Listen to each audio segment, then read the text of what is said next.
One of my favorite lines from one of my favorite movies is, "Brothers, what we do in life echoes in eternity." It is often attributed to Marcus Aurelius, a Roman emperor who died in the year 180 AD.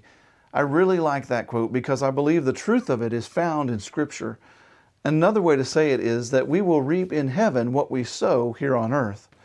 The Apostle Paul said it this way in 2 Corinthians 5:10, "For we must all appear before the judgment seat of Christ, so that each of us may receive what is due us for the things done while in the body, whether good or bad."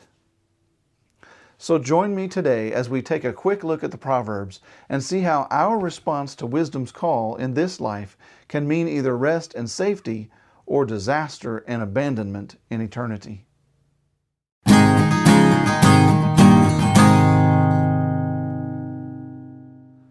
Read with me Proverbs chapter 1, verse 24 through 33.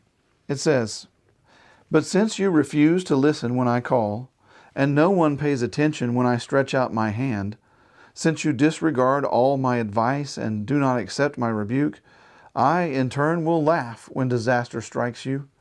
I will mock when calamity overtakes you. When calamity overtakes you like a storm, when disaster sweeps over you like a whirlwind, when distress and trouble overwhelm you. Then they will call to me, but I will not answer. They will look for me, but will not find me. Since they hated knowledge and did not choose to fear the Lord, since they would not accept my advice and spurned my rebuke, they will eat the fruit of their ways, and will be filled with the fruit of their schemes. For the waywardness of the simple will kill them, and the complacency of fools will destroy them. But whoever listens to me will live in safety and be at ease without fear of harm." In the verses before these, wisdom is personified as calling out to the simple, to the fools and the mockers.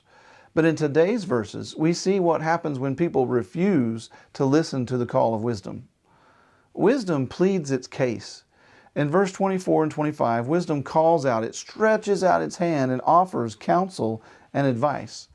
It corrects and admonishes, but mockers and fools and the simple, they refuse wisdom's call. They pay no attention to wisdom's warnings. They disregard and avoid wisdom's advice, and they're unwilling to yield to wisdom's correction. You see, sometimes in life you come across a person who they just won't listen. No matter what they're told, they just can't seem to learn. Eventually they do learn, but it's usually the hard way. In parenting, we call that tough love. That's when you've done all you can to try to help someone, but they just won't listen. They won't hear your warnings. They won't take your advice. They refuse to correct their course, and they have only themselves to blame. But eventually, wisdom runs out of patience.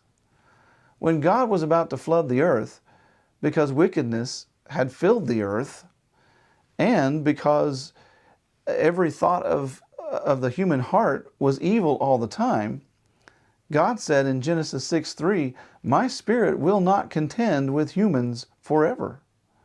And in Romans chapter 1, Paul explains how God ran out of patience with unbelievers. And 3 times, Paul says that God gave them over in the sinful desires of their hearts, to shameful lusts, to depraved minds. And in verse 26 through 31, we see that wisdom loses its patience, and it allows the natural consequences to take their course. Those that ignore and refuse wisdom's call will experience calamity, disaster, distress, and they'll be overtaken, and they'll be swept away and overwhelmed by storms and whirlwinds and trouble in their life. When wisdom is rejected, it responds in kind. Wisdom says, "I will laugh at you. I will mock you. I will answer you. I will not be found by you." But if we heed wisdom's call and obey wisdom's teachings, we can experience wisdom's reward. Wisdom can save you from eternal heartache. Listen to verse 32 and verse 33. "For the waywardness of the simple will kill them, and the complacency of the fool will destroy them. But whoever listens to me will live in safety and be at ease without fear of harm.